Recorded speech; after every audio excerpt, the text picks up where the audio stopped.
কমলপুরের বিলাসছড়া গ্রামের ছোট্ট পাড়ায় এক অদ্ভুত প্রতিভার জন্ম। মাত্র 14 বছর বয়সের রাজ মালাকার এমন মায়াবী দক্ষতার মালিক, যা দেখলে বোঝা যায় মাটি শুধু তার খেলার বস্তু নয়, বরং তার কল্পনার হাতিয়ার। রাজের হাতে মাটি মিশে প্রাণ পায়। দুর্গাপূজায় দুর্গা প্রতিমা হোক বা লক্ষ্মী পূজায় লক্ষ্মী মূর্তি, প্রতিটি মূর্তিতে রয়েছে তার নিখুঁত নান্দনিকতা। আশ্চর্যের বিষয়, এই শিল্পকলা সে কারোর থেকে শেখা নয়, ছোটবেলা মাটির সঙ্গে খেলতে খেলতেই নিজের চেষ্টায় রপ্ত করেছে এই অসাধারণ দক্ষতা।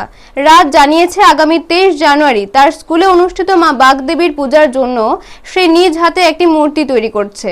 পড়াশোনার পাশাপাশি শিল্প চর্চার এই অবিরাম প্রয়াসই তাকে করেছে কমলপুরের ছোট্ট এক ক্ষুদে শিল্পী।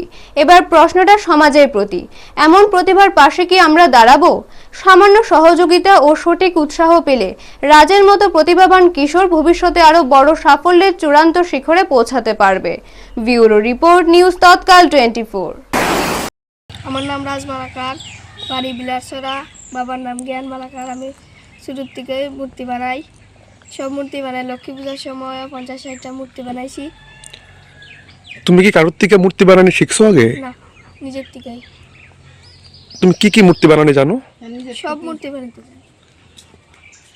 দুর্গা মূর্তি বানাইছো কখনো? কত বড় বেচছি।